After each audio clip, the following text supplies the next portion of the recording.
사랑하는 여러분, 오늘 우리에게 풀리지 않던 한 문제가 해결되었다 생각해 보십시오.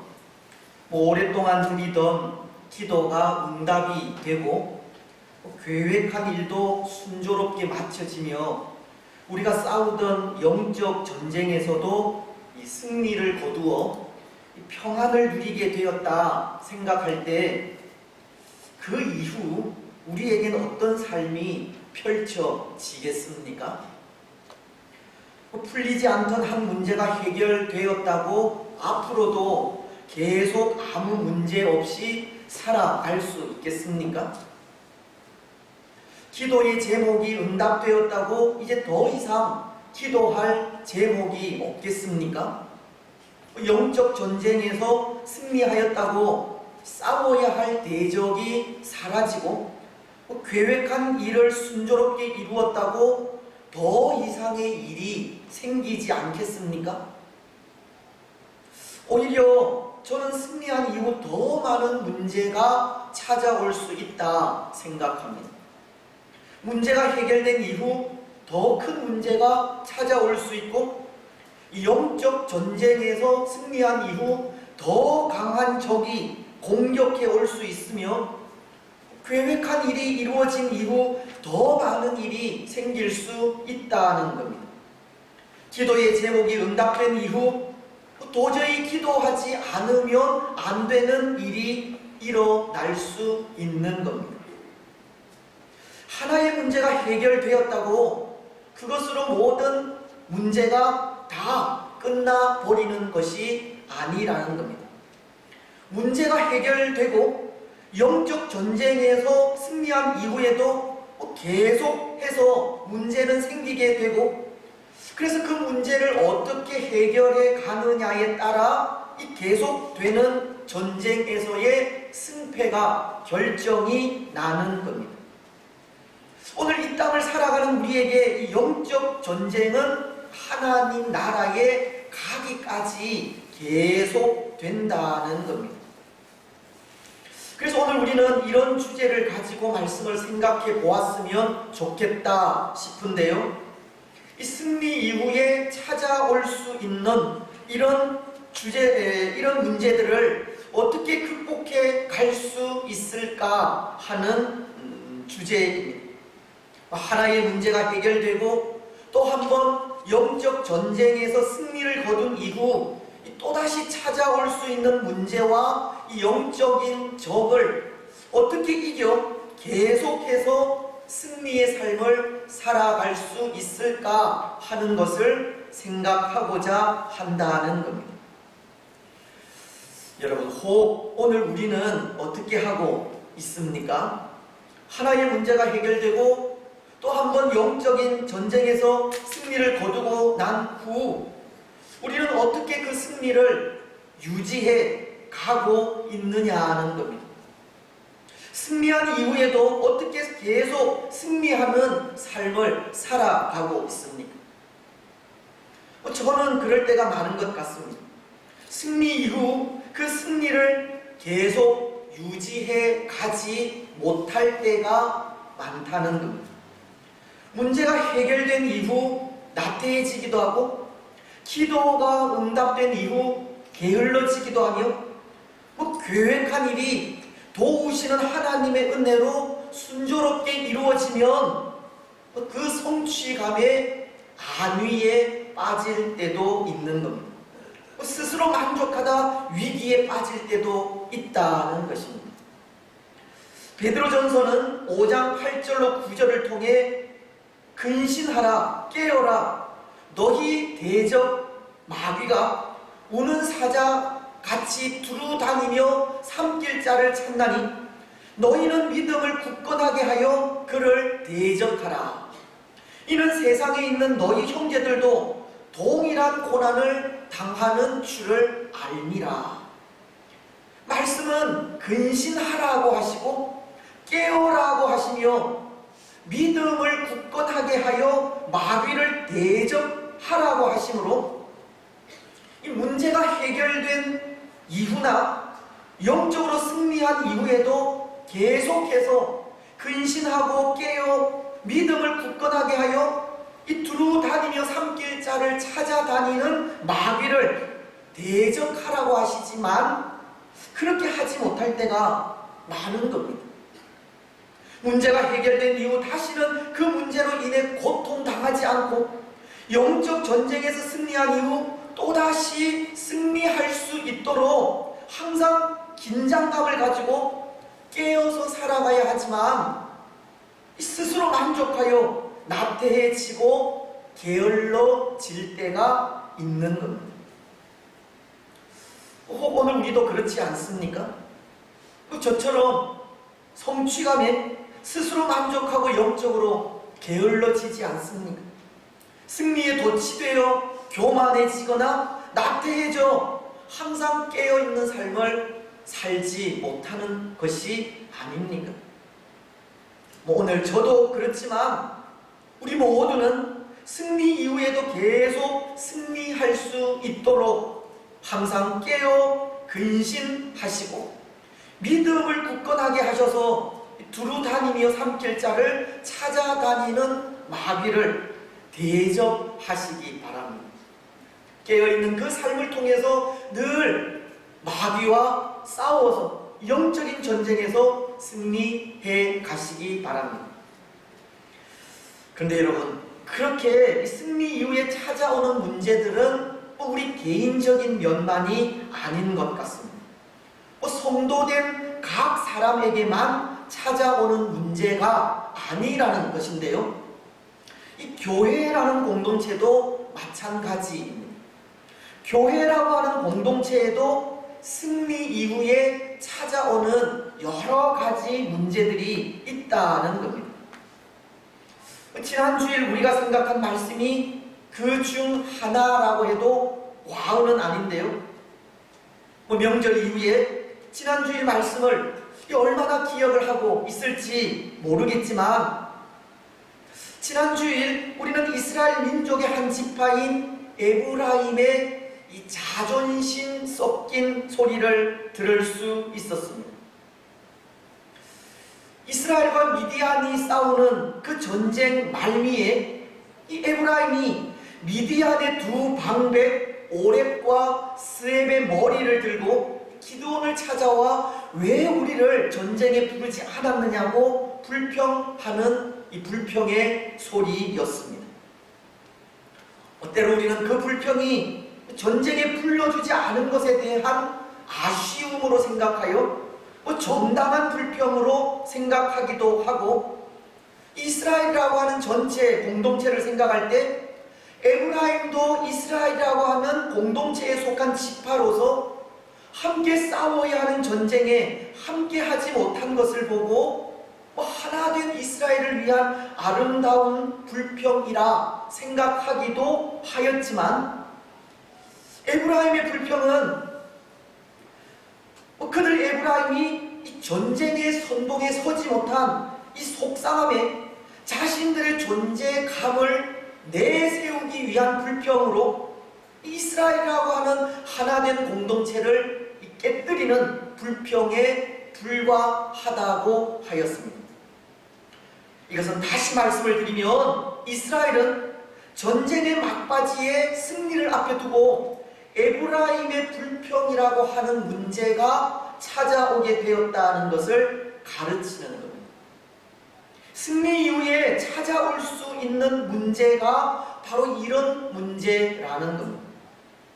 에브라임처럼 전쟁의 선봉에 서지 못한 자존심을 토로하는 문제라든지 혈통적인 우월감을 내세워 다른 사람들보다 크려고 한다든지 높아지려고 하는 문제, 그리고 전쟁에 참여한 자신들의 몫을 요구하면서 하나된 공동체를 파괴하는 문제가 이 전쟁에서 승리한 이후 찾아올 수 있는 문제라는 겁니다. 교회가 영적인 전쟁에서 승리한 이후 그 승리의 기쁨으로 하나가 되고 하나된 공동체로서 더욱 서로를 살피고 위로하며 격려해야 하지만 하나된 모습보다는 오히려 갈등과 분열과 다툼이 일어나게 되기도 한다는 겁니다. 그래서 오늘 우리는 승리 이후에 찾아올 수 있는 이러한 문제들을 이 두 부분으로 나누어 생각하면서 이러한 문제들을 어떻게 해결할 수 있을까 하는 것을 생각해 보려고 하는 겁니다. 먼저 그 하나, 이 승리 이후에 찾아올 수 있는 문제는 오늘 에브라임이 보이고 있는 것과 같은 이 주도권 싸움입니다. 에브라임 지파가 이 사사인 기드온에게 찾아와 항의하는 이런 모습은 이 혈통적인 우월감을 바탕으로 이 주도권 다툼으로도 볼 수 있다는 것인데요. 지난 주일에도 말씀을 드렸지만 이 에브라임 지파는 그들의 선조인 여호수아가 모세를 이어 이스라엘의 지도자가 되어 가나안을 정복함으로 그것이 자랑이 되고 교만이 되기까지 이 자존심이 센 지파이듯이 오늘 이렇게 사사인 기드온을 찾아와 항의하는 것은 바로 그들이 빼앗긴 이 주도권을 되찾기 위한 다툼인 것입니다. 승리한 전쟁에서의 공을 차지하려고 하는 이 다툼이라는 겁니다. 물론 이러한 다툼은 우리 사람이 사는 사회라면 그곳이 어디든 존재하는 다툼이기도 합니다.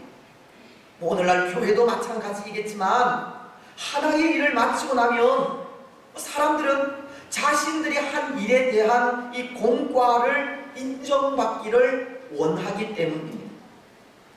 자신의 몫을 요구하고 그에 합당한 대가를 청구하는 이 청구서들을 내어 밀기 때문입니다. 지금 에브라임이 그런 상황인 것인데요. 왜 우리를 전쟁에 처음부터 부르지 않았느냐고, 우리가 전쟁의 말미에라도 와서 도와주었으니 우리에게 정당한 몫을 달라. 이것이 지금 에브라임 지파가 요구하는 요구입니다.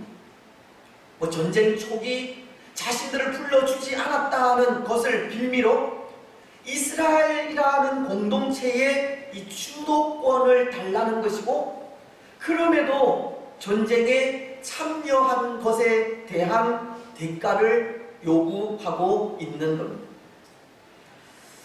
여러분, 오늘 이런 문제에 어떻게 해결을 할 수 있겠습니까? 어떻게 에브라임의 이 불평을 무마시킬 수 있겠습니까?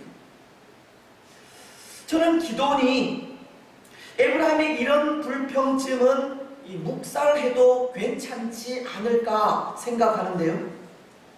왜냐하면 이 에브라임은 전쟁 초기 기드온의 부름에 참여하지도 않았고, 혹 그들이 참여하였다 할지라도 이 전쟁이 두려워서 다 도망간 주제에 이 300명의 용사들이 미디안을 물리치고 그 전세가 역전되자 전쟁의 말미에 찾아와 조금 도와주고서는 자기 몫을 요구하고 있다 생각하기에 에브라임의 이런 불평쯤은 묵살해버려도 괜찮지 않을까 하는 생각이 드는 겁니다. 전쟁 중에는 이런저런 일들이 있을 수 있기 때문에 이 모든 불평을 다 풀어줄 수 없다는 겁니다. 하지만 오늘 기드온은 저와 생각이 다른 것 같은데요. 그럼에도 에브라임의 불평을 들어주고 있기 때문입니다. 2절을 보시면 기드온이 에브라임 사람들에게 이런 말을 합니다. 기드온이 그들에게 이르되 내가 이제 한 일이 너희가 한 것에 비교되겠느냐. 에브라임의 끝물 포도가 아비에셀의 만물 포도보다 낫지 아니하냐. 지금 기드온이 하고 있는 말은 이 에브라임이라고 하는 지파를 칭찬하고 높여주는 말로 에브라임의 불평을 들어주고 있는 겁니다. 기드온은 에브라임의 끝물 포도가 아비에셀의 만물 포도보다 낫다고 하지 않습니까? 여기 아비에셀은 기드온이 속한 가문을 말하는 것으로, 기드온은 자신의 가문에 있어 가장 좋은 이 만물 포도, 즉 포도를 처음 수확하여 이 과즙이 풍부하고 알이 굵은 포도보다 에브라임의 끝물 포도, 즉 마지막 수확으로 인해 때로 질이 떨어지는 그 포도가 더 맛있고 달다고 하는 겁니다. 이것은 다시 말씀을 드리면, 기드온이 자신의 300명의 용사로 이룬 일보다 이 에브라임 지파가 전쟁 말미에 참여하여서 이룬 일이 더 큰 일이었고 중요한 일이었다고 칭찬하고 있는 것입니다. 3절 말씀도 상반절을 통해 이렇게 말하고 있지 않습니까? 하나님이 미디안의 방백 오렙과 스앱을 너희 손에 넘겨주었으니 내가 행한 일이 어찌 너희가 한 것에 비교되겠느냐. 지금 기드온은 에브라임 지파가 한 일에 대해 인정하고 칭찬하며 높여주고 있다는 것입니다. 때로 자신에게 찾아와 불평하는 에브라임에게 전쟁의 말미에 찾아와 조금 도운 것을 가지고 왜 그렇게 생색을 내느냐고 화를 내고 그들의 불평을 묵살할 수도 있었지만, 기드온은 에브라임 지파가 한 일을 인정하고 칭찬하며 높여주게 된 것입니다. 왜냐하면 그럼에도 이 에브라임 지파는 전쟁의 말미에라도 참여하여 그 전쟁을 도와주었기 때문입니다. 기드온이 300명의 용사와 함께 싸우는 그 미디안과의 그 고독한 전쟁에 동참하였기 때문입니다. 비록 에브라임은 혈통적인 우월감으로 자신들의 존재를 나타내고자 하는 마음은 있었지만, 이 기드온이 싸우는 그 전쟁을 외면하지 않았고 함께 동참하여 힘을 보태는 이 영적 이 동력자로서의 역할을 감당했기 때문입니다. 그들이 가진 혈통적인 우월감에도 이 전쟁을 마무리 짓는 그 작은 일도 부끄러워하지 않고 동참해 주었기 때문에 기드온은 그 일을 높이 평가하게 된 것이고 칭찬하고 인정하며 높여주게 된 것입니다. 근데 여러분, 그렇게 기드온이 에브라임 사람들을 높여주자 3절 하반절은 에브라임의 반응을 이렇게 말하고 있습니다. 그들의 노여움이 풀리니라. 기드온이 에브라임을 인정하고 칭찬하며 높여주자 그들이 가진 불평이 사라졌다는 것입니다. 문제가 해결이 된 것입니다. 그렇습니다. 사랑하는 여러분, 오늘 교회라는 공동체는 그런 공동체가 되어야 합니다.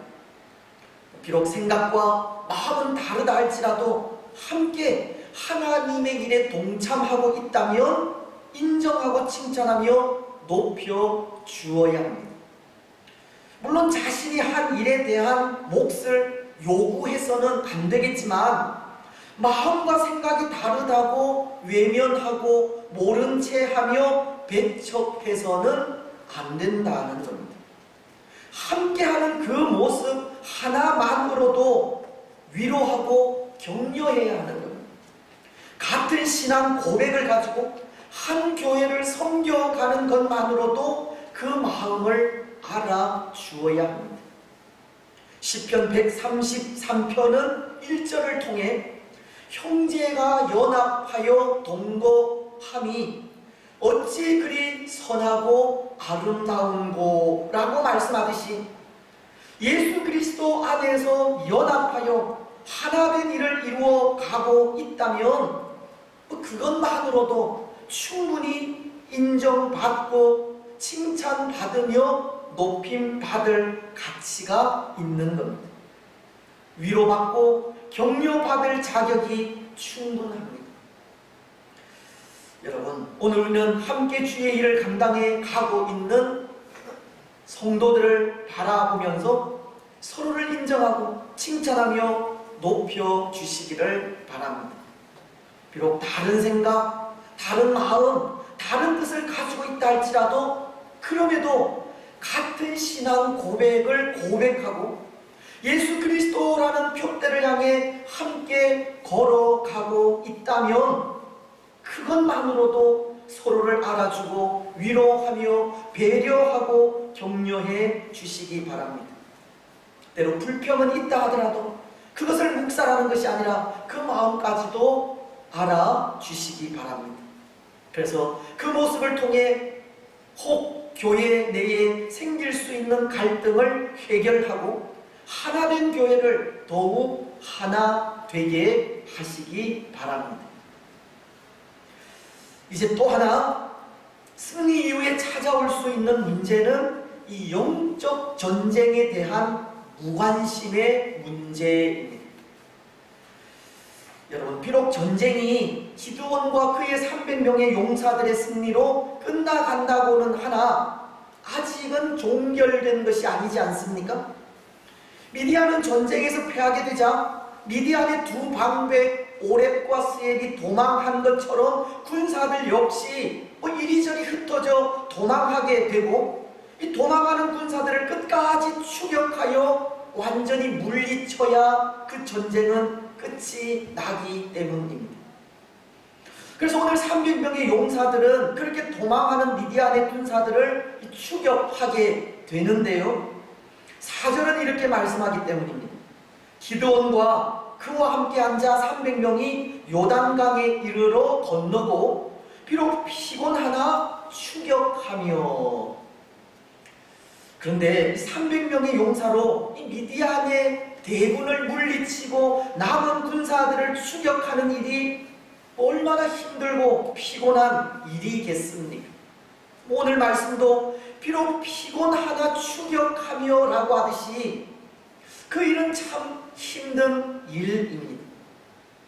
그래서 기드온은 남은 적을 소탕하기 위해 숫꽃과 푸누엘 사람들에게 도움을 요청합니다.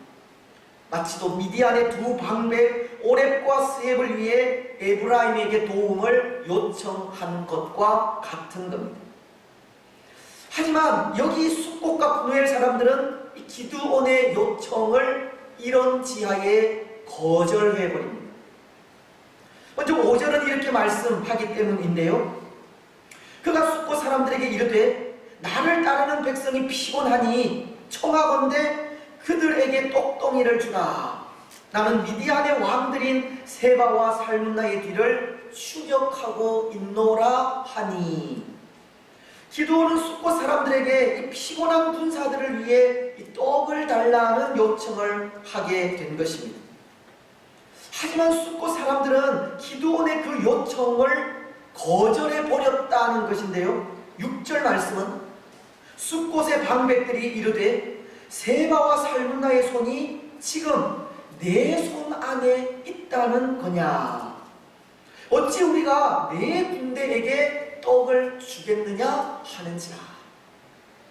그래서 기드온은 그곳에서 조금 위쪽에 있는 브누엘 사람들을 찾아 같은 도움을 요청하게 됩니다. 하지만 이 브누엘 사람들의 대답도 마찬가지입니다. 이들도 기드온의 요청을 거절해 버리는 겁니다. 8절은 이렇게 말씀하십니다. 거기서 브누엘로 올라가서 그들에게도 그같이 구한즉 브누엘 사람들의 대답도 숫꽃 사람들의 대답과 같은지라. 브누엘과 숫꽃 사람들은 동일하게 기드온의 요구를 거절해 버리는 것입니다. 여러분, 이것이 또 하나 이스라엘이라는 공동체 내에 찾아온 문제입니다. 도망하는 적을 추격하는 기드온의 용사들에게 아무런 도움을 주지 않은 겁니다. 아직도 남아있는 전쟁을 위해 함께 싸우지 않고 있다는 겁니다. 도움을 요청해도 무관심하고 돌아오지 않는 겁니다. 그런데 왜? 왜 이런 문제가 찾아오게 되었겠습니까? 이 적의 남은 무리들, 도망하는 적을 대항하여 싸우는 이 300명의 용사들을 조금만 도와주면 이 적은 완전히 소탕되어 승리할 수 있을 텐데요. 왜 오늘 숫곳과 분우엘 사람들은 이 기드온의 요청을 거절하고 도와주지 않고 있겠습니까? 왜 남아있는 전쟁을 위해 함께 싸우지 않고 관심 없어하며 외면하고 있겠습니까? 그것이 바로 이 영적 전쟁에 대한 무관심 때문이라는 겁니다. 지금 이스라엘은 이 집단 이기주의로 인해 영적 전쟁에 관심을 잃고 있는 겁니다. 오늘 6절 하반절에서 이 숫곳의 방백들이 이런 말을 하고 있지 않습니까? 어찌 우리가 네 군대에게 떡을 주겠느냐? 숫곳의 방백들은 기드온의 군대, 즉 이스라엘의 군대를 보면서 네 군대, 너의 군대라는 말을 하고 있습니다. 마치 이스라엘 군대가 자신들 숫곳과는 아무런 상관이 없는 듯 말을 하고 있는 겁니다. 근데 여러분, 정말 그렇습니까? 이스라엘 군대가 이곳 숫곳 사람들의 군대는 되지 않습니까? 정말 숫곳 사람들과 분우엘 사람들은 이스라엘과 아무런 상관이 없습니까? 여기 숫곳은 가나안 정복 전쟁 당시 이스라엘의 지파 중 하나인 갓 지파가 정복한 지역으로 그 후손들이 사는 곳인데요.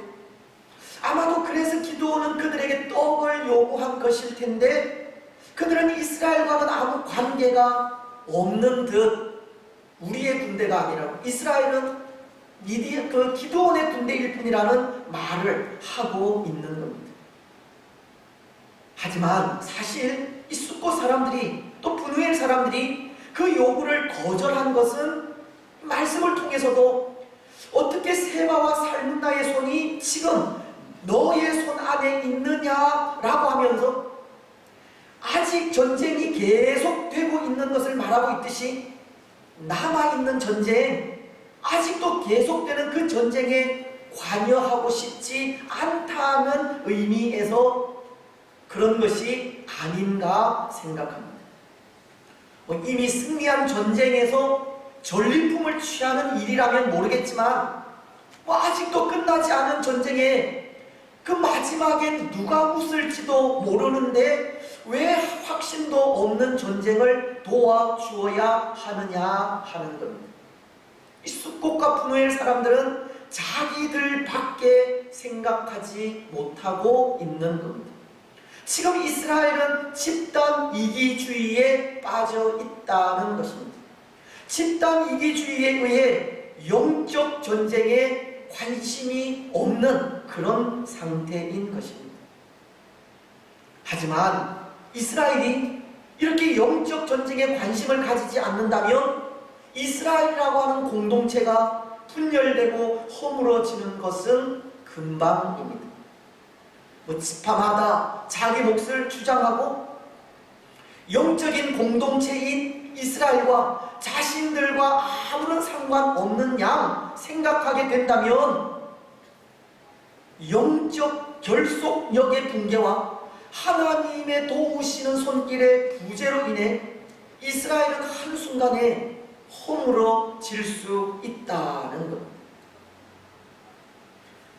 저는 항상 생각하는 것이 이 공든 탑도 한순간에 허물어진다는 것인데요.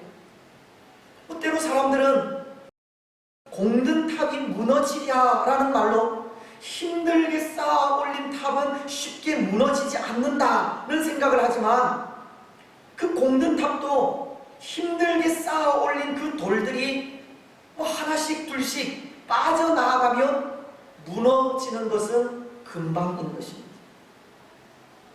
어쩌면 오늘 교회도 그렇고 이 시대도 그렇게 되어가고 있다는 생각이 들기도 합니다. 지금 이 순교의 피로 쌓아 올린 교회의 십자가가 허물어지고 있지 않습니까? 목숨을 바쳐 지켜낸 신앙의 자유가 사라져 가고 있습니다. 하나님과의 만남이 줄어들면서 하나님과의 관계가 멀어져 가고 있는 겁니다. 때로 상황이 좋아지면 그때 지금보다 더 열심히 하나님을 예배하면 되지 않겠느냐 생각하지만, 그러한 생각들이 마치 공들여 쌓아 올린 그 영적인 돌들이 하나씩 둘씩 빠져 나아가는 것과 같고, 결국 그것은 우리의 신앙을 허물어져 가게 하는 겁니다. 물론 그렇지 않다면 참 다행이지만, 오늘 우리도 모르는 사이에 영적인 일에 관심을 잃어가고 있고 예배하는 일에 멀리하고 있으며 하나님을 가까이 하지 않고 있는 겁니다. 모두가 함께 싸워가야 하는 영적 전쟁에 점점 관심을 잃어가고 있는 겁니다. 그렇다면 그런 신앙으로 이 교회라고 하는 공동체가 유지되어 가기는 힘든 겁니다. 이스라엘이 지파 이기주의로 이 영적 전쟁에 무관심하게 될 때 이 영적 결속, 역의 붕괴와 하나님의 도우시는 손길의 부재로 그 공동체가 허물어져 가듯, 교회도 이 영적 전쟁에 대한 무관심이 한순간 교회를 허물어뜨릴 수 있는 겁니다. 마태복음은 24장 13절을 통해 그러나 끝까지 견디는 자는 구원을 받으리라, 구원을 얻으리라고 마지막 때에 교회가 당할 환난을 말씀하면서 끝까지 이 영적 삶에 관심을 가지고 믿음 안에서 승리하기를 권고하고 있지만, 어쩌면 앞으로의 삶은 이 영적인 삶을 사는 일에 더욱 무관심하게 될 것이고, 그것으로 교회가 무너져가고 허물어져 가는 일은 더 빨리 진행되어 갈지도 모르겠습니다. 머지않아 교회의 파괴는 더욱 급속도로 이루어져 갈지 모르겠다는 겁니다. 더군다나 마지막 때에는 성도들이 예수님 때문에 당하는 환난이 더욱 심해진다고 하지 않습니까? 마태복음은 24장 9절을 통해 이렇게 말씀하시기 때문입니다. 그때에 사람들이 너희를 환난에 넘겨주겠으며 너희를 죽이리니 너희가 내 이름 때문에 모든 민족에게 미움을 받으리라. 마치 오늘 기도원이 예수님께서 사람들에게 멸시를 당하여 버림받은 것처럼 에브라임 지파에게 불평의 소리를 듣고 숫곳 사람들에게 외면을 받으며 분노의 사람들에게 무시를 당하고 있듯, 오늘 성도된 우리들도 그렇게 예수님 때문에 당하게 될 환난이 더욱 심해져 갈 것이라는 겁니다. 그때 교회는 정말 손쓸 틈도 없이 무너져 내릴지도 모르겠다는 겁니다.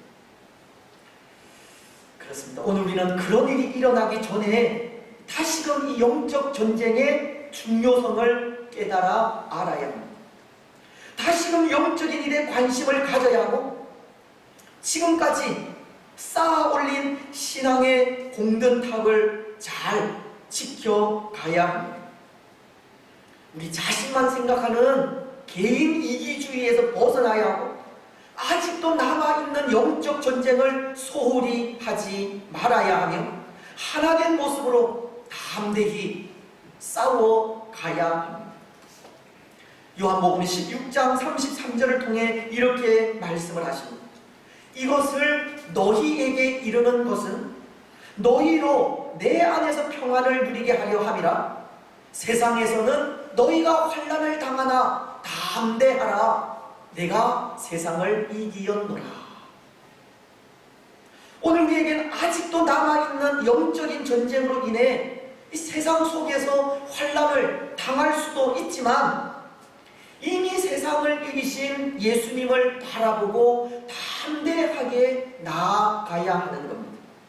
예수님의 승리가 우리의 승리임을 기억하면서 끝까지 영적인 삶에 관심을 가져야 합니다.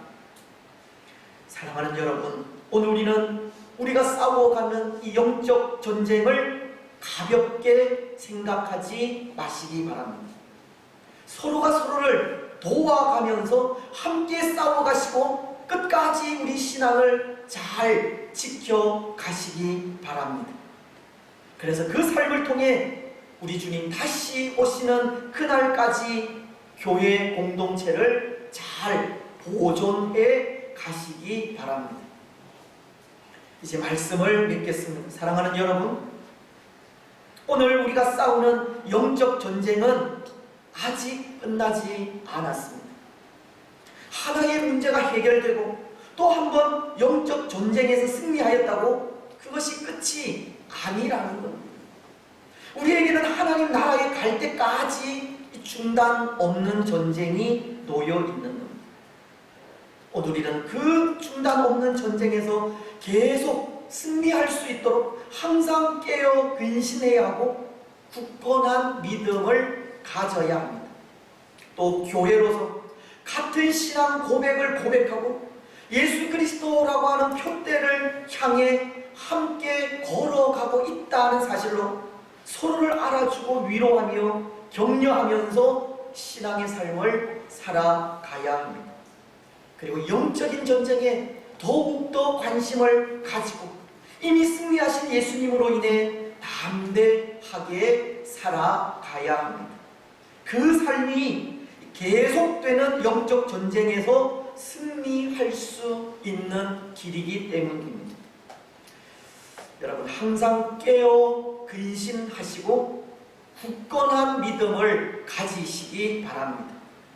같은 신앙 고백을 고백하고 예수 그리스도라는 표대를 향해 함께 걸어가고 있는 하나된 교회로서 서로를 알아주시고 위로하시며 격려하시기 바랍니다.